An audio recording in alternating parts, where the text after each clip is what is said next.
Welcome to East Texas Live, everyone. A busy day on our set. Let's just get straight to it. Heart disease still the #1 killer in America. That's why we should make the year 2013 heart healthy. Dr. Pitonak with Trinity Clinic Cardiology joins us. Nice to have you here, sir. Welcome. Thank you. You know, we're getting close now, of course, to the end of the year. Everyone's eating all these fabulous things. Yeah. Maybe stopping off on the treadmill, not doing much of anything. New Year's, I'm going to make a resolution. I'm getting back into shape.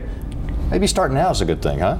Yeah, I think it's a very good idea, and mainly as we're approaching Christmas, as you just said. Oh, yeah. Everybody eats something that they're not supposed to. Yes. I don't think we can avoid that, but at least to have, you know, for the future, as you said, from the new years, if everybody can make resolution to maybe exercise more and eat healthier, which what is eating healthier? You hear it in our offices all the time. Just don't eat processed food. Yeah. Fried food is not good for you. Low-fat diet, fresh vegetables, fresh fruit, whole grain diet. It's all the things you always hear. So that's what we need to follow. And diet and exercise, crucial to being heart healthy. How does that impact cardiac wellness? It makes a big difference. We see it on patients. We had a talk on the radio, and we were just trying to figure out what patients we don't see in the offices. And when you go to people who run all the time, who exercise, who eat a healthy diet, we don't see those people very often. It's always people who have diabetes, who don't take care of themselves. I ask questions, one question of every patient who comes to my office: what is the most you do physically? And majority of people, I have to say nothing. Yeah. Sit on the couch and watch TV. But yeah, the remote control, their thumb is in really good shape. Really That is correct, yes.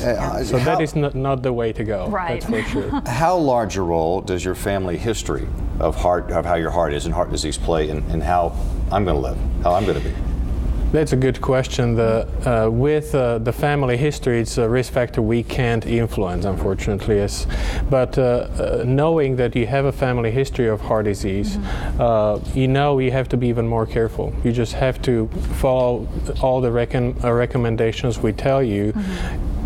And you know you have a higher risk, so you need to be more careful with exercise, diet, and really don't do those dietary mistakes that people tend to do.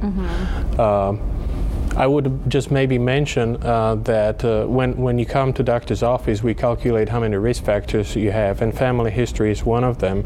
And then we guide you how strict you have to be with controlling your cholesterol. One of the additional things we do is CT calcium scoring that adds to it, and then you combine all the risk factors, and then I can tell you what your risk is and how strict we have to be. Do you have to be on a medicine, let's say, for cholesterol or not? Right. So is it just only about the diet and exercise, or do we have to do something in addition to that?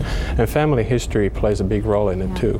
Multiple options and treatments out there. Yeah, you got to go in first, guys. You have to see a cardiologist. Dr. Peter Pitonak with Trinity Clinic Cardiology. Nice to have you here. Thank you for having me. Merry Christmas. Merry Christmas. All right.